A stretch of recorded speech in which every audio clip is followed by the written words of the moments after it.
কোরআনের প্রথম কথা কি? ইকরা, পড়ো। কোরআনের প্রথম কথা কি?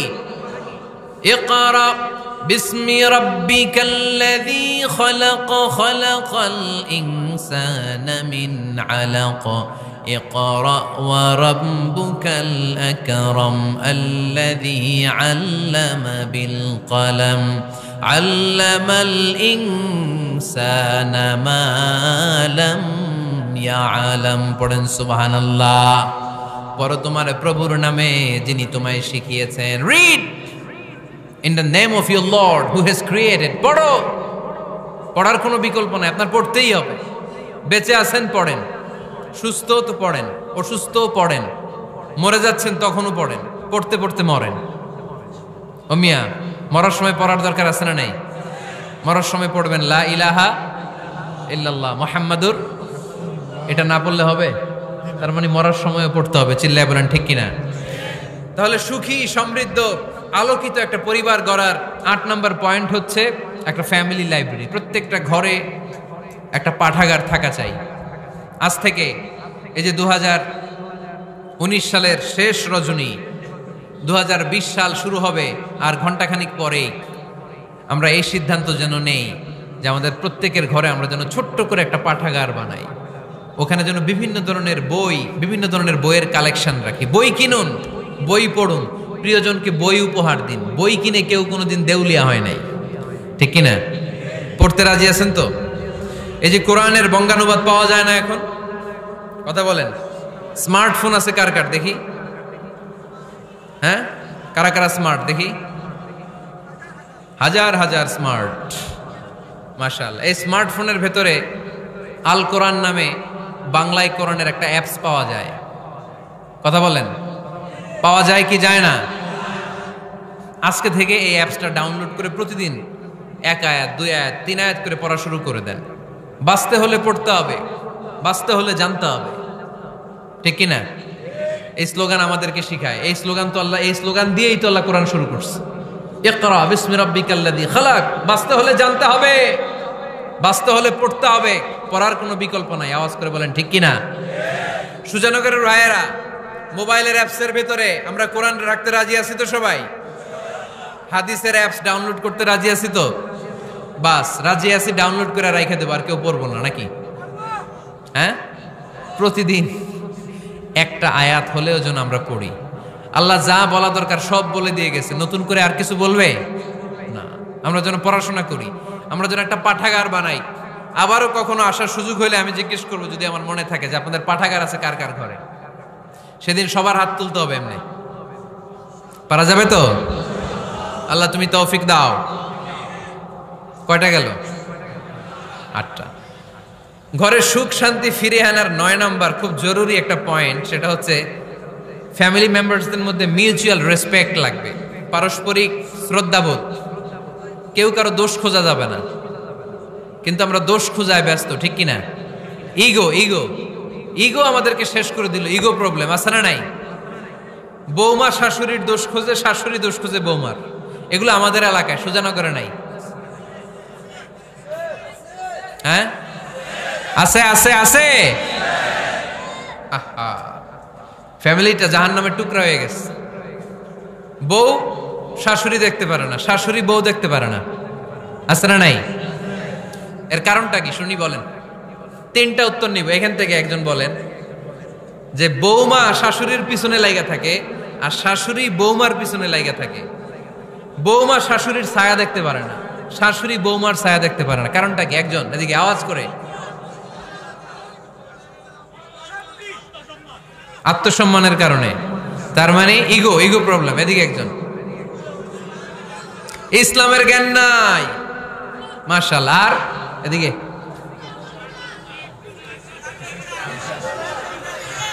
স্টার জলসা পাওয়া গেছে। স্টার জলসায় যা দেখায় ওইটাই ঘরে চলে না। স্টার জলসা হচ্ছে কেমন করে শাশুড়ির সাথে বউয়ের গিরিঙ্গি লাগানো যায়, এটার প্রশিক্ষণ, ঠিক কিনা? ভয়ঙ্কর। তাহলে এগুলো দেখা বাদ দিতে হবে। এগুলো যতক্ষণ ঘরে থাকবে হবে না, হবে না। রিমোট কন্ট্রোল কেড়ে নিবেন, কেড়ে নিয়ে মাইল লাগাই দিবে। একটা ক্ষুধার্ত বাঘ 1 মাস খায় নাই, তারপরে হরিণের মাংস পাইছে। ওই বাঘের বুঝ দিল বাঘের কাছ থেকে হরিণের মাংস টেনে নেওয়া যায়, কিন্তু আমাদের মা বোনদের হাত থেকে হিন্দি সিরিয়ালের জন্য টিভির রিমোট কন্ট্রোল কেড়ে নেওয়া যায় না। দিবে না রিমোট কন্ট্রোল। তো এই জন্য আপনাদের কথা অনুযায়ী এই জি বাংলা স্টার জলসা হিন্দি সিরিয়াল হচ্ছে বৌমা শাশুড়ির গিরিঙ্গি বা দ্বন্দ্বের প্রধানতম কারণ। তাহলে হিন্দি সিরিয়ালকে ঝাড়ু পেটা করে বের করে দিতে হবে। এগুলোর সাথে মুসলিম পরিবারের কোনো সম্পর্ক। আরো কিছু কারণ আছে, এগুলো আমি বের করছি, শুনবেন। বৌমা শাশুড়ির এই ঝগড়ার প্রধান কারণ হচ্ছে জেনারেশন গ্যাপ, ঠিক কিনা? শাশুড়ি এক জেনারেশনের আর বৌমা আরেক জেনারেশনের। শাশুড়ি ভাবে একরকম, বৌমা ভাবে আরেক রকম। শাশুড়ি চায় বউর উপর খবরদারি করতে, বউ চায় শাশুড়ির উপর খবরদারি করতে। এই ডমিনেটিং এর কারণে কিলাকিলি আছে না নাই? আহা, এটা ঠিক না। আমার শাশুড়ি মায়েরা যারা আছেন, প্রথমে শাশুড়ি দিয়ে শুরু করি। আমার মাইকের আওয়াজ যে ঘরগুলাতে যায়, আমার শাশুড়ি মাদেরকে বলবো, বউদের উপর অত্যাচার করবেন না। ছেলেরে প্রশ্ন করে, তোর কাছে তোর বউ বড় না আমি বড়? আছে না নাই? এটা একটা প্রশ্ন হইল। তোর বউ বড় না আমি বড়? দুইজনেই বড়। তো এক ছেলে সুন্দর উত্তর দিছে, আমার কাছে ভালো লাগছে উত্তরটা শুনে। এক মা প্রশ্ন করছে, তোর এতদিন আমি লালন পালন করে বড় করলাম, জীবন যৌবন তোর জন্য শেষ করলাম, আজকে বউ পাইয়া বউ তোর আপন হয়ে গেল। এবার ছেলে উত্তর দিছে, মা, আমার মুখ থেকে মা ডাক শোনার জন্য তুমি কি কষ্টটাই না করছো জীবনে। 10 মাস আমারে পেটে ধারণ করলা, খাইতে পারো নাই, বমি করছো, খালি ওষুধ খাইছো, তোমার পেট কেটে আমারে বের করা হয়েছে, 2 বছর আমারে দুধ খাওয়াইছো, পেশাব পায়খানা পরিষ্কার করেছো। বয়স যখন 3-4 তখন তোমার আমি মা ডাকছি। এই মা ডাকটা শোনার জন্য তুমি এত কষ্ট করছো। আর আরেকবারের মাইয়া এই ঘরে আইসাই তোমার মা ডাকা শুরু করছে। যেই মেয়েটা তোমারে মা ডাকে সে আমার আপন হবে না কেন মা? ঠিক কিনা? এই মা ডাক শোনার জন্য তুমি এত কষ্ট করলা, আমার লালন পালন করলা, 10 মাস পেটে ধরলা, পেশাব পায়খানা পরিষ্কার করলা, এরপরে মা ডাক শুনতে পারছো। আর আরেকবারের মেয়ে জানা নাই চিনা নাই এসেই তোমার ডাকা শুরু করছে মা। তো যে আমার মারে মা ডাকে তার স্থান তো আমার কলিজায়, ঠিক কিনা? শাশুড়ি আম্মারা যারা আছেন, প্লিজ বৌমাদেরকে কষ্ট দিয়েন না। অনেক শাশুড়ি আছে পান থেকে চুন খসলে রেগে যায়, পদে পদে স্ত্রীর ভুল ধরে, বউয়ের ভুল ধরে, আছে না নাই? এটা করবেন না। সে তো নতুন, আপনার অনেক এক্সপিরিয়েন্স হতে তার সময় লাগবে। তাকে সময় দিন, তাকে ভালোবাসুন, ঠিক কিনা?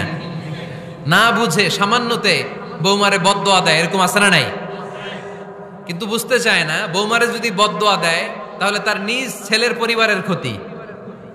পেটে ধরা যে ছেলে, ছেলের পরিবারের কিন্তু ক্ষতি, তার আপন নাতি নাতনিদেরই ক্ষতি। আওয়াজ করে বলেন ঠিক কিনা? বৌমাকে বদদোয়া দিয়েন না। বৌমাকে নিজের মেয়ের মতো দেখবেন। সমাধান আমি দিচ্ছি। কেমন দেখতে হবে? নিজের মেয়ের মতো। নিজের মেয়ে সকালে ঘুম থেকে ওঠে 11টা, ওইটা সমস্যা নাই। বৌমা কেন উঠলো না, ওইখানেই ঝামেলা, আছে না নাই?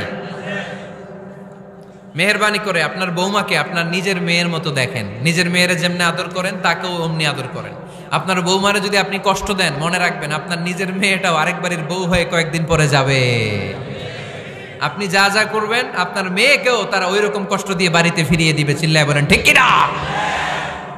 খবরদার, টিট ফর ট্যাট। ইটটি মারলে পাটকেলটি খেতে হয়। এজন্য শাশুড়ি আম্মা জানারা যারা আছেন, বৌমার সাথে খারাপ আচরণ করবেন না মেহেরবানি করে। তাকে আপনি কষ্ট দিলে আপনার নিজের মেয়েটাও আরেক বাড়ির বৌমা হবে, সেও ওই বাড়িতে এই কষ্টগুলো ভোগ করবে। এগুলো যখন আপনি শুনবেন তখন আপনার চোখ দিয়ে পানি পড়বে কি পড়বে না? পড়বে। এবার আসেন বৌমার কথা বলি। বৌমা যারা আছেন মেহেরবানি করে, বৌমা যারা আছেন মেহেরবানি করে আপনার শাশুড়ি আম্মাকে নিজের মায়ের জায়গায় রাখবেন। আপনার বাড়ি ছেড়ে নতুন বাড়িতে আসছেন, তো এটাই তো আপনার বাড়ি।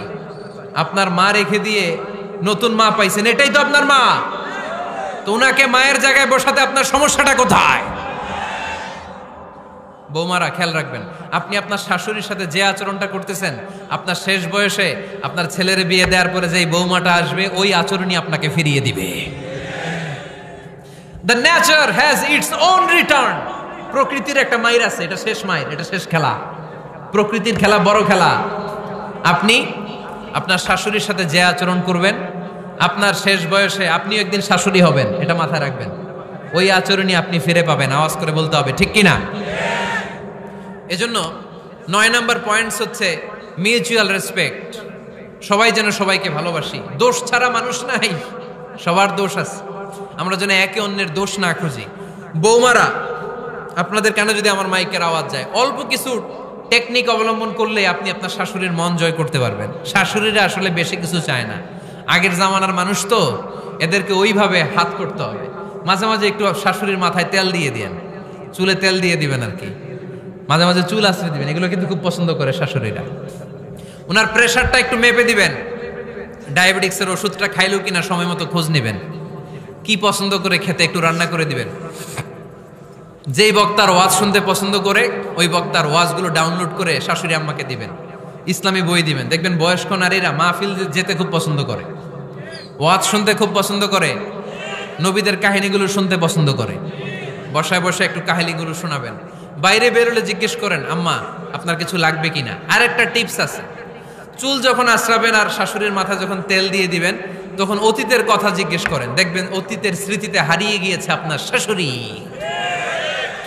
কি জিজ্ঞেস করবেন জানেন? জিজ্ঞেস করবেন, আম্মা জান, মুক্তিযুদ্ধের সময় আপনার বয়স কত ছিল? ওই সময় মুক্তিযুদ্ধের সময় আপনাদের এলাকায় কি কি হয়েছিল মা? আরেকটা প্রশ্ন করবেন, মা বিয়ের সময় আপনি কেমন ছিলেন? ওই দিন দেখবেন বুড়ি আর বুড়ি নাই, জুয়ান হয়ে গেছে। ওই দিন বলবে, মা আমি অনেক সুন্দরী ছিলাম, আমার মাথায় অনেক চুল ছিল, আজকে নাই। আমগো গ্রামে আমার সাথে সুন্দরী মাইয়া ছিল না। অতীতের স্মৃতিতে, স্মৃতি হাতড়াতে হাতড়াতে তিনি হারিয়ে যাবেন।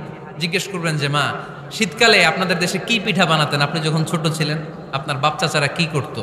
এগুলো জিজ্ঞেস করলে উনি স্মৃতির পাতা হাতড়াতে হাতড়াতে চোখ দিয়ে দাঁড় দাঁড় করে ওনার পানি ঝরতে শুরু করবে। আপনার জায়গায়, ওনার হৃদয়ের মনি কোঠায় এমন জায়গায় পৌঁছবে, আপনার ছাড়া উনি কিছুই বুঝবে না। বৌমারা, এই অল্প কিছু টিপস অবলম্বন করে আপনারা আপনাদের শাশুড়ির মনকে জয় করতে পারেন। শাশুড়ি বৌমার দ্বন্দ্ব আমরা চাই না। আমরা চাই শাশুড়ি বৌমাকে নিজের মেয়ের মতো জানুক, আর বৌমার শাশুড়িকে আপন মায়ের মতো ভালোবাসুক, ঠিক কিনা? এই মিউচুয়াল রেসপেক্টই পারে শাশুড়ি বৌমার দ্বন্দ্বকে দূর করতে, আর ঘরটারে শান্তির টুকরা বানাতে। আওয়াজ করে বলেন, ঠিক কিনা? কয়টা গেল? আর আছে কয়টা? দোয়া করবেন একে অপরের জন্য। দোয়া, সাইয়েদনা ইব্রাহিম ফ্যামিলির জন্য দোয়া করতেন, রব্বি জাআলনি মুকিমাস সালাতি ওয়া মিন যুররিয়াতি রব্বানা ওয়া তাকাব্বাল দুআ। ও আল্লাহ, আপনি আমার নামাজ কায়েমকারী বানান, আমার কলিজার টুকরা সন্তান ইসমাইলকেও নামাজ কায়েমকারী বানান। আমার দোয়াটা আপনার দরবারে আপনি কবুল করে নেন। সুবহানাল্লাহ পড়েন। রব্বানা ইন্নী আসকানতু মিন যুররিয়াতি বিওয়াদিন গায়রি যী যারইন ইনদা বাইতিকাল মুহাররাম। ও আল্লাহ, আমার সন্তান সন্ততি, আমার ফ্যামিলিকে ধুধু মরু প্রান্তর এই উপত্যকার মধ্যে তোমার কাবা ঘরের সামনে রেখে গেলাম, তাদেরকে তুমি নামাজ কায়েমকারী বানিয়ে দিও। গোটা বিশ্বের সব মানুষের অন্তর আমার ফ্যামিলির দিকে আল্লাহ তুমি ঝুঁকিয়ে দিও। ওয়ারযুকহুম মিনাস সামারাত, ফলমূল দিয়ে আল্লাহ তুমি তাদেরকে রিজিকের ব্যবস্থা করে দিও। তার মানে সব নবীরা তাদের পরিবারের সদস্যদের জন্য দোয়া করতেন কি করতেন না? আবার কোরআন আমাদেরকে শিখালো, রব্বানা হাব লানা মিন আজওয়াজিনা ওয়া মিন যুররিয়াতিনা কুররাতা আ'য়ুন ওয়াজআলনা লিল মুত্তাকিনা ইমামা।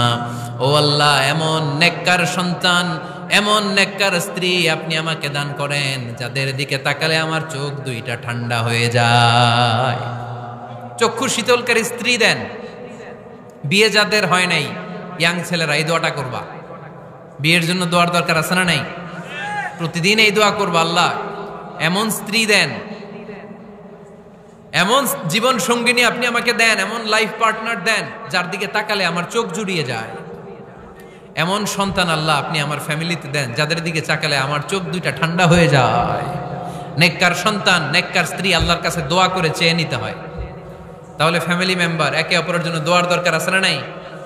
বাবা দোয়া করবে ছেলের জন্য, ছেলে করবে বাবার জন্য, মা দোয়া করবে মেয়ের জন্য, মেয়ে করবে মায়ের জন্য, ভাই করবে বোনের জন্য, বোন করবে ভাইয়ের জন্য। দোয়ার দরকার আছে না নাই? দোয়া করবেন সবাই সবার জন্য। তাহলে সুখী পরিবারের ফর্মুলা, এই আলোচনায় আমরা 10টা পয়েন্ট শুনলাম। কয়টা? ভুলে গেছে। কয়টা? 1 নাম্বার কি ছিল? 1 নাম্বার কি ছিল? সালাম সালাম হাজার সালাম সকল শহীদ স্মরণে, আমার হৃদয় রেখে যেতে চাই তাদের স্মৃতির চরণে। পড়েন আমিন। তাহলে ঘরে শান্তি আনার 1 নাম্বার মাধ্যম, আওয়াজ করে উত্তর দিতে হবে। 1 নাম্বার মাধ্যম কি? সালাম দিন, সালামাতে থাকুন। জান্নাতি আমেজ যদি ঘরের মধ্যে পেতে চান, সালাম দিন। সালাম মানে শান্তি। সালাম দেই না, এজন্য ঘরে শান্তিও নাই। 1 নম্বরে সালাম। 2 নম্বরে হচ্ছে মূর্তি টুর্তি ছবি এগুলো টাঙিয়ে রাখা যাবে, হিন্দি সিরিয়াল উলঙ্গ দৃশ্য এগুলো দেখা যাবে, তাহলে ঘরে শান্তি দিবে কে? 3 নাম্বার, ঘরে নামাজ পড়তে হবে মাঝে মাঝে। ফরজ নামাজ মসজিদে পড়ে ঘরে এসে সুন্নাহ নফলগুলো, অথবা তাহাজ্জুদের সময় জামাতে নামাজ। The family that pray together stay together. যে ফ্যামিলি একসাথে সালাত পড়ে ওই ফ্যামিলি ভাঙে না। ওই ফ্যামিলির পুরো সদস্যদের মধ্যে শান্তি সম্প্রীতি দিয়ে এই সমৃদ্ধি বাড়িয়ে দেয় কে? 4 নাম্বার, একসাথে খাবার খাবেন। 5 নাম্বার, একে অপরকে কোরআন তেলাওয়াত করে শোনাবেন। ফজরের পরটা যেন হয় কোরআনের সুমধুর ধ্বনি দিয়ে মুখরিত আমাদের ঘর। স্ত্রীর কোলে মাথা রেখে কোরআন তেলাওয়াত করবেন। মাসে একটা সূরা নির্ধারণ করে মুখস্থ এবং তাদাব্বুরে কোরআন বুঝবার চেষ্টা করবেন। 6 নাম্বার, বেড়াতে যাবেন।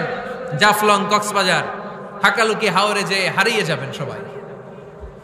7 নাম্বারে, গুরুত্বপূর্ণ সিদ্ধান্ত নিতে ফ্যামিলি মিটিং করুন। সেক্ষেত্রে স্ত্রী, সন্তান সবার পরামর্শের মতামতের গুরুত্ব দিন। 8 নাম্বারে, পারিবারিক পাঠাগার গড়ে তুলুন, পড়ার অভ্যেস গড়ে তুলুন, নতুন নতুন বই কিনুন, বই মেলায় যান। সুজানগরে, সিলেটে, মৌলভীবাজারে কোনো বই মেলা হয় কখনো? ওখানে যাবেন, বই কিনেন, বই পড়েন, প্রিয়জনকে বই উপহার দিন। 9 নাম্বার, কেউ কারো দোষ খুঁজবেন না। একে অপরের দোষ না খুঁজে একে অপরকে ভালোবাসতে শিখুন। শাশুড়ি বৌমার যে দ্বন্দ্ব আর সংঘাত এগুলোর নিরসন হয়ে যাবে অচিরেই, ঠিক কিনা? 10 নম্বর পয়েন্ট হচ্ছে একে অপরের জন্য দোয়া করুন। সবাই সবার জন্য দোয়া করলে ঘরটারে সমৃদ্ধ করে দিবে কে? এজন্য আল্লাহ বললেন, ইয়া আইয়ুহাল্লাযীনা আমানু কু আনফুসাকুম ওয়া আহলিকুম নারা ওয়াকুদুহান নাসু ওয়াল হিজারা আলাইহা মালাইকাতুন গিলাদুন শিদাদুন লা ইয়াসুনাল্লাহা মা আমারাহুম ওয়া ইয়াফআলুনা মা ইউমারুন। সুবহানাল্লাহ পড়েন। ওহে বিশ্বাসীরা, নিজেরাও জাহান্নামের আগুন থেকে বাঁচো, পরিবারকেও জাহান্নামের আগুন থেকে বাঁচাও। আল্লাহ আমাদের নিজেদেরকেও বাঁচাও, পরিবারকেও জাহান্নামের আগুন থেকে বাঁচাও। আমরা পড়ি আমিন।